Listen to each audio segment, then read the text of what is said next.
The wildcard weekend is officially here, and this week could set the groundwork for what could be an awesome playoff run.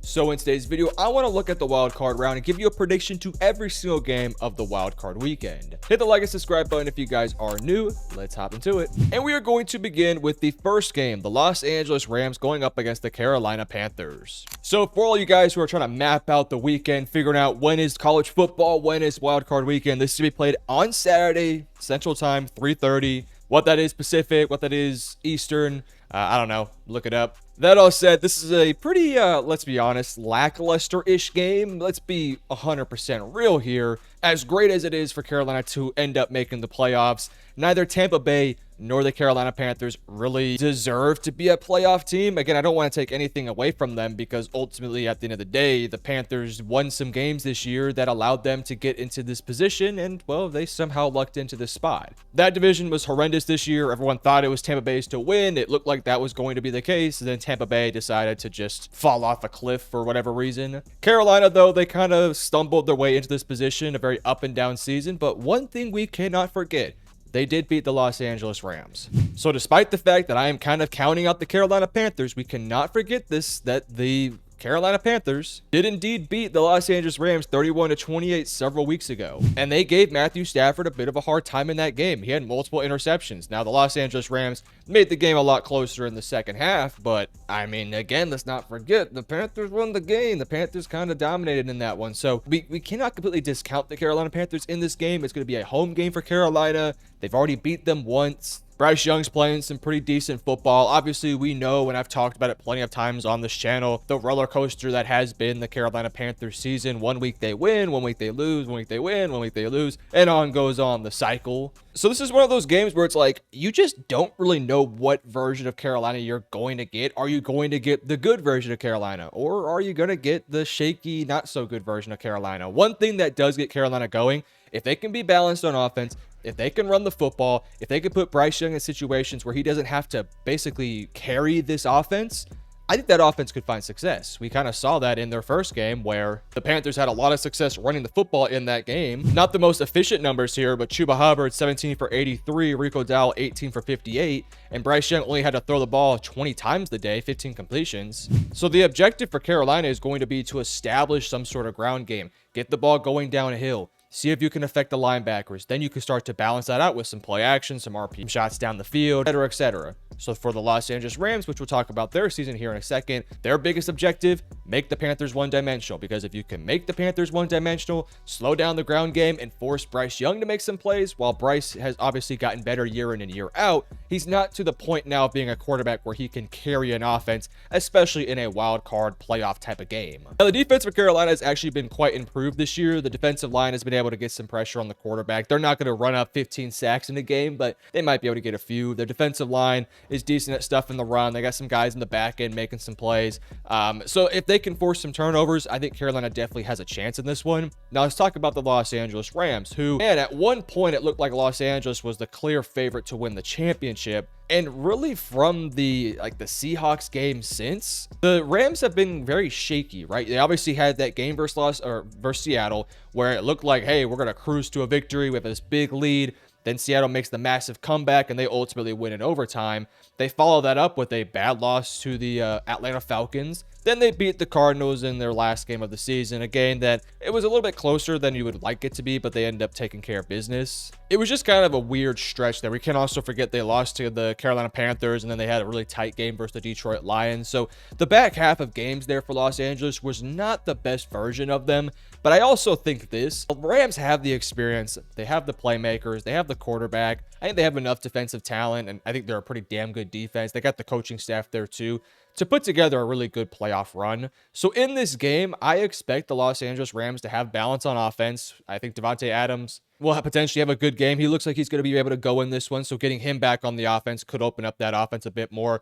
Puka, Kyron, you got playmakers on defense. The Rams should win this game. However, if they're not able to get Carolina off the field, if they're not able to get a turnover or two, and if they're not able to slow down the run, Carolina can make this a really physical, tough game that might edge out Carolina in a win.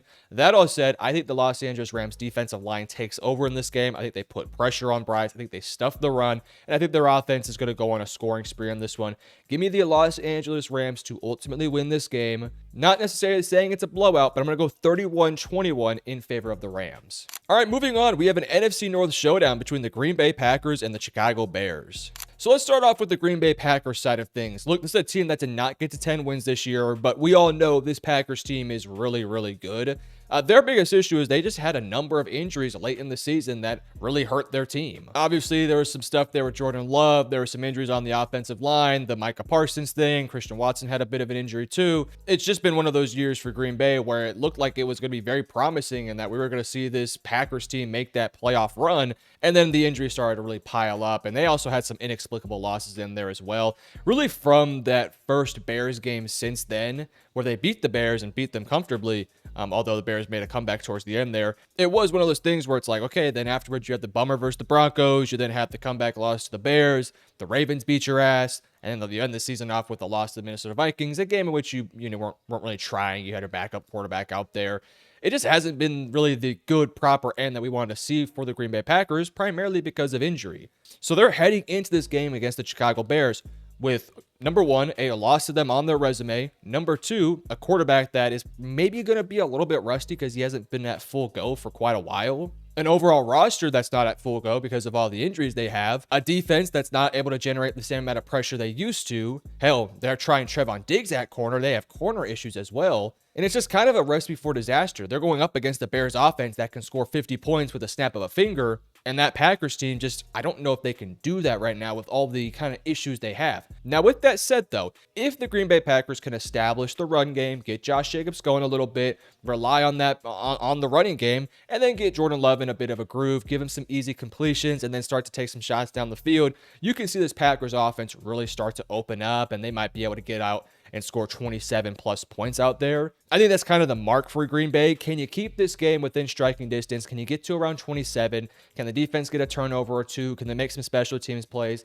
Things of that nature. I think that's kind of how the Green Bay Packers are going to win this one. They could win a shootout. I just think it comes down to it. I trust this Bears defense to make some plays, to make some things happen. And with all these little issues that the Packers have, it's kind of a difficult one to predict. This is a tough game because we've already seen at one point the Packers win, and then at another point, the Packers kind of win the first half and then end up giving up a late lead to the Chicago Bears, who won in overtime. So we've seen this game twice. It's one of those things where both coaching staffs have a ton of film on each other. And by the way, what a pretty awesome story here. Let's not forget what Ben Johnson said in the offseason about Matt LaFleur. So pretty good story we got going on here. But let's flip it over to the Chicago Bears side of things. Obviously for the Bears, you have a late win versus the Green Bay Packers.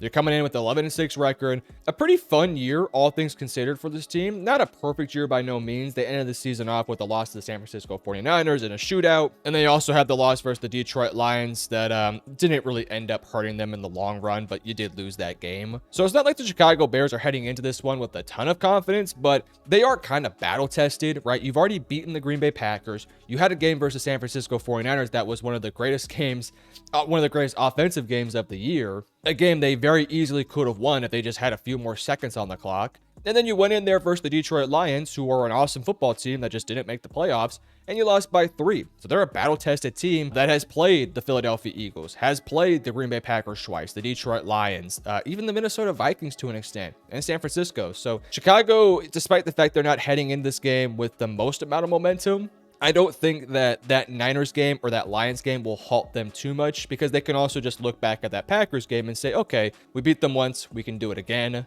I think Caleb Williams makes some plays. I just don't trust this secondary of Green Bay to slow them down. And because of that, I have the Chicago Bears winning this game. I think they get the job done here and move on to the next round. I think Chicago's offense scores a lot of points. I know they haven't really been the most productive offense in the first half, but I think they get enough things going. If this does become a game where the Bears are going to have to rely on a fourth quarter comeback, though, I don't know if that's going to happen. So I think if you're Chicago, this is a 4-quarter game, not a 1/4 quarter game, a 4-quarter game. So give me the Chicago Bears. I'm going to go with the Chicago Bears to win this one. Give me 28-24 in favor of Chicago. Next up, we have one of the hardest games to predict, the Buffalo Bills going up against the Jacksonville Jaguars. If you had told me earlier in the season that the Jaguars and the Bills were going to face off in the wild card round, I would probably just easily predict the Buffalo Bills and say, the Houston Texans just stunk it up, or the AFC just stunk, and the Jaguars were the 7th seed. But in reality, the Jacksonville Jaguars, like, I'm not even kidding, they are one of my favorites to win it all this year.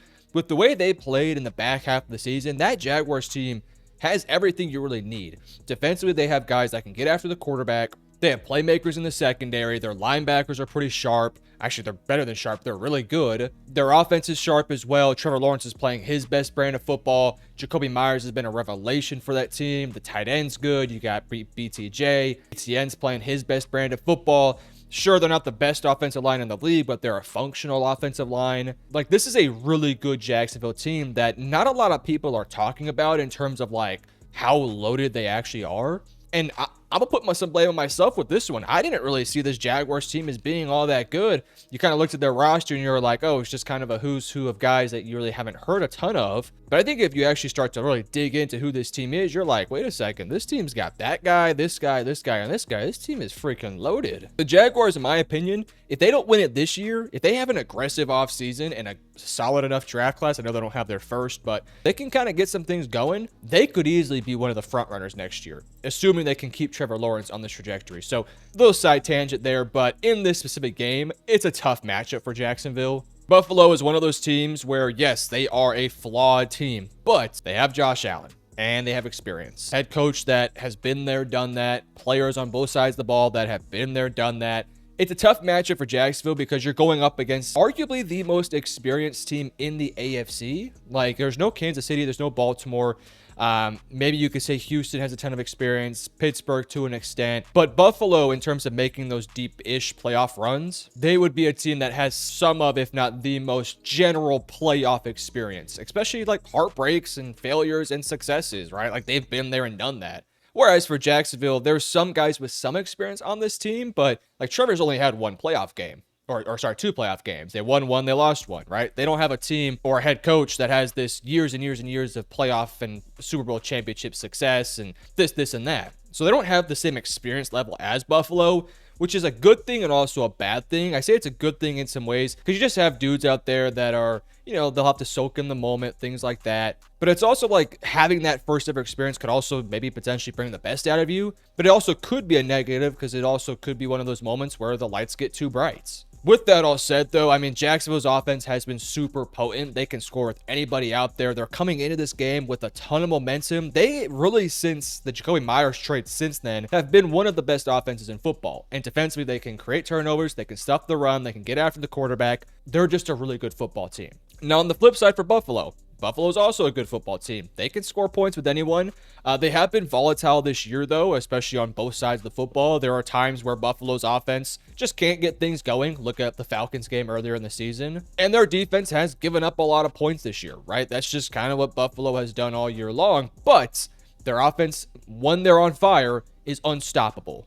Defensively, they can do their job. If the Buffalo Bills get into a rhythm, get into a groove, probably over for Jacksonville. It's just over. But if Jacksonville can stifle their momentum, maybe get up early a little bit, like I think that first quarter is going to be pivotal for Jacksonville. Handle your business in the first quarter, have a 7-3 lead, slow down Josh Allen, get him like to the ground a few times, things like that. I think Jacksonville's chances of winning this game go up. Right now, I do believe that Buffalo probably would be favored. I would say 45% chance Buffalo wins. But if after the first quarter, if Jacksonville has a lead and Buffalo hasn't been able to mount these super long drives, then I think Jacksonville's odds kind of flip. I think Jacksonville then has a 55% chance of winning and Buffalo has a 45. So I think the first quarter is kind of going to tell me almost, not want to say everything about this game, but a big chunk of this game. And so because of that, I'm going to lean Jacksonville here. I think Jacksonville gets out there, plays well in the first quarter, maybe goes up 14-7, 7-3,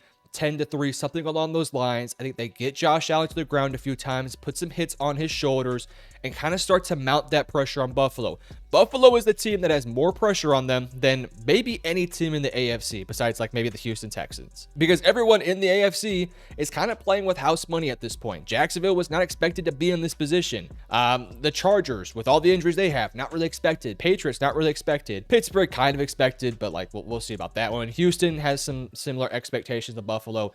Buffalo probably has the most pressure on them, maybe in the entire playoffs, maybe besides the Rams. So I think that pressure kind of gets them a little bit, and if Jacksonville can get up early, you're going to start to see Buffalo pressing and pressing and pressing, and that could be a recipe for disaster. Could I be wrong? Could Buffalo beat the brakes off Jacksonville? Sure. I don't think it's going to happen, though. I'm going to predict the Jacksonville Jaguars to pull off the quote-unquote upset for the normies. I'm going to go with the Jacksonville Jaguars to win this game. Let's go 31-27 in favor of the Jaguars. All right, next up, we have the San Francisco 49ers going up against the Philadelphia Eagles. Flashback to like 2022, 2023, we're getting the rivalry renewed. I love this rivalry. I want to see Philadelphia and San Francisco just duke it out. Not every year, but every other year would be pretty cool. Especially because like in years past with this rivalry, it was like the winner of San Francisco and Philadelphia, they're probably going to make it to the Super Bowl. I don't know if that's really the case this year. Like if San Francisco wins, they could lose in the divisional round. Same with the Philadelphia Eagles. So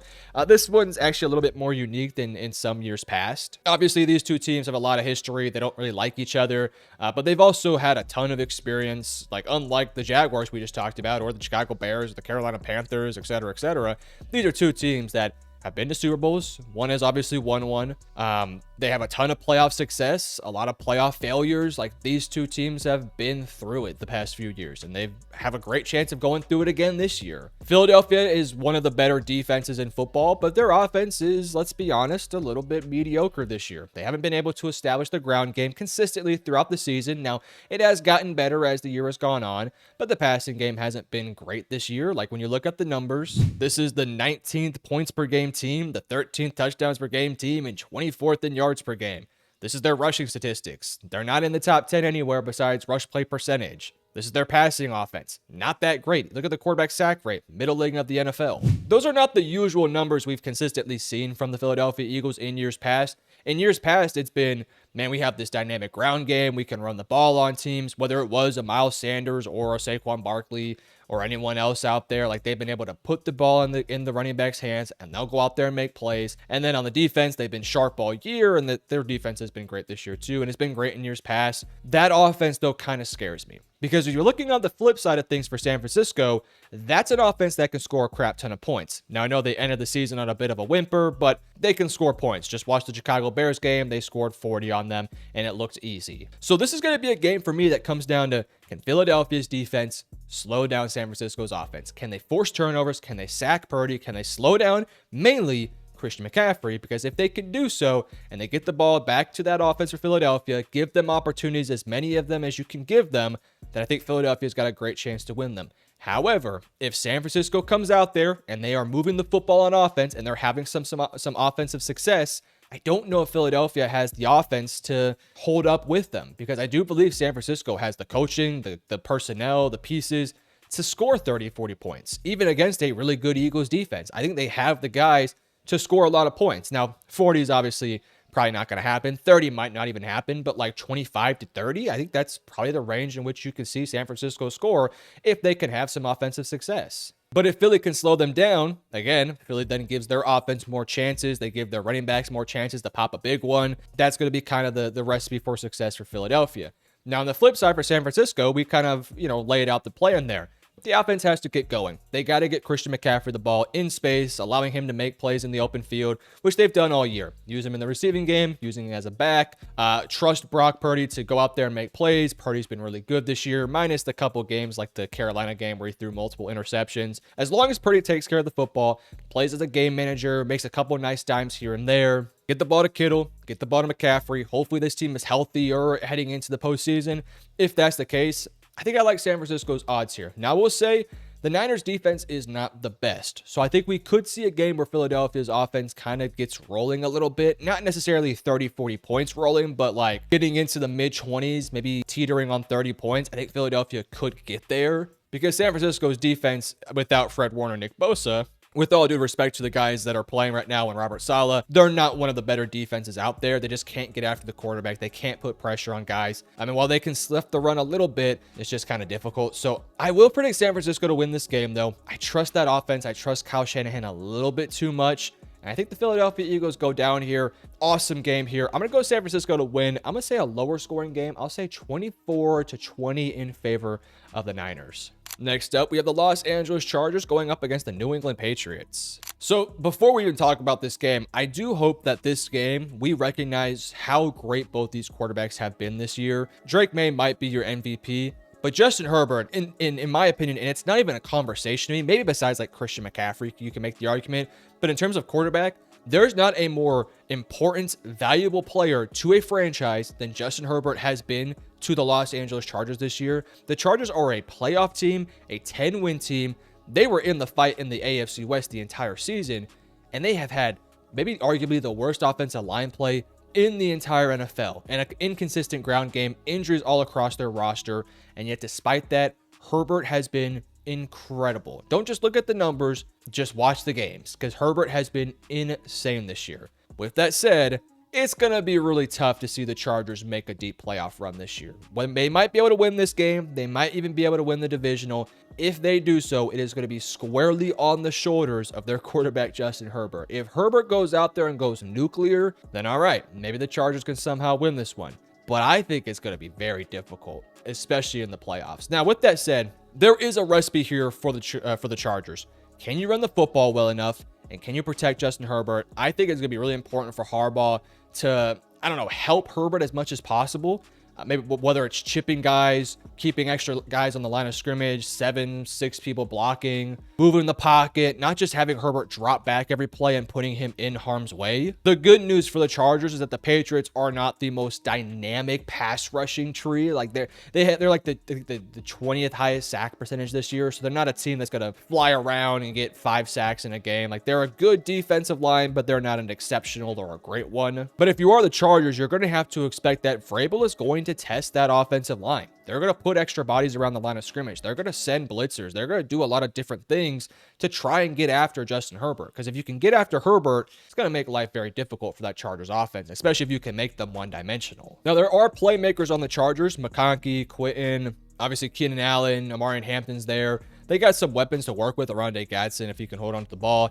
They have some weapons, and their defense is really sharp. I expect the Chargers to really rely on their defense, try and be as balanced as they can on offense, and then let Justin Herbert just cook. Is that a recipe for success? We'll have to wait and see. I personally have a hard time seeing it, though, because on the other side with the Patriots, you have Drake May, who's been incredible this year. They can run the football with 2 different running backs. They have the playmakers to work with. Defensively, while they're not the best defense in football, they can slow you down. They can get after the quarterback a little bit. They can stuff the run a little bit. They're decent in coverage. It's tough. So obviously, I think I'm making it pretty clear here that I will be picking the Patriots to win this game. But I don't want us to forget how great of a season it has been for Justin Herbert. He has been maybe the best pure quarterback in the NFL. I think there's an argument to be made that he has been the best quarterback in the NFL. It's just that the numbers are not great because of how dog shit the team is on the offensive line. It's just a shame. So yeah, give me the Patriots to win this one. I think for the Patriots, the key to this one, really just get after Herbert. Make life hell for Herbert as much as possible. Slow down him in the run game. Make them one-dimensional, and on the offensive end, just play your brand of football. Go out there, make some plays.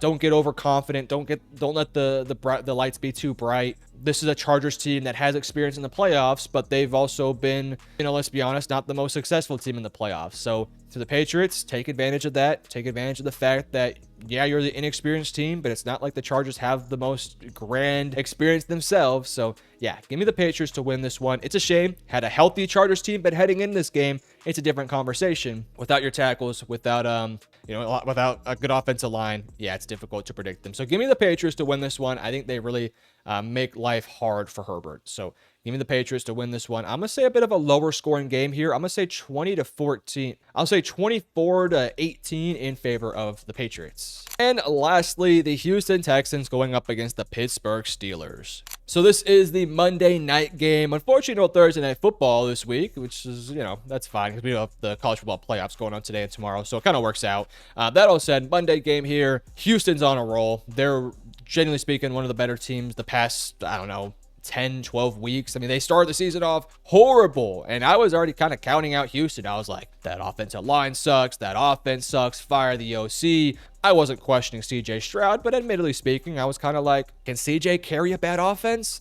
And then all of a sudden, CJ goes down. Davis Mills steps in. And I mean, I was already kind of throwing them out of the tube at that point. But then Davis Mills goes in there. He cooks for a few weeks. Stroud gets back out there. And Stroud has been great since then. That offensive line has been a lot better. They've been able to run the football. They got weapons on the outside. And that Texans defense, no doubt, is the best defense in football. It's not even a conversation. Yeah, Denver's a great defense. Yes, the Chargers have some guys. Yeah, the Rams statistically are great. Seattle is really good too. But yeah, it's, I mean, there's some good defenses. Philadelphia is really good too. But Houston's defense, whew, whew, whew. Yeah, that's a good defense right there, buddy. That's a great defense. So it's just tough for the Pittsburgh Steelers in this one. Obviously, Pittsburgh kind of lucked into this game themselves. They had such an up and down season where I mean, let's be honest, Pittsburgh probably should have ran away with the AFC North, but they just kind of kept playing around, losing these games, going on these win streaks and then losing streaks and then win streaks and then losing streaks. And they obviously had the Tyler Loop missed field goal that allowed them to make the playoffs. Pittsburgh's offense just doesn't have the guys. I think DK Metcalf's ready to go in this one, which will make the offense a little bit better for Pittsburgh.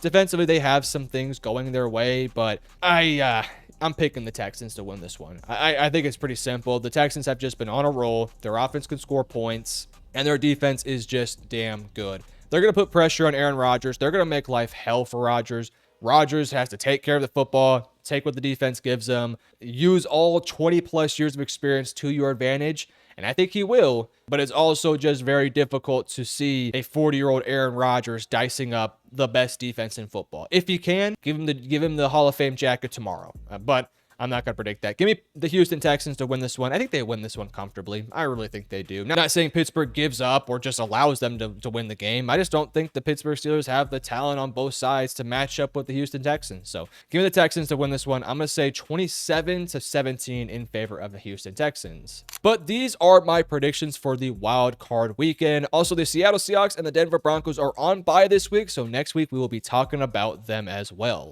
If you guys are new, make sure you guys hit that like and subscribe button. We are on the road to 20,000 subscribers. We're inching close there every single day. Hopefully we'll be there, I don't know, by mid-year. We'll see.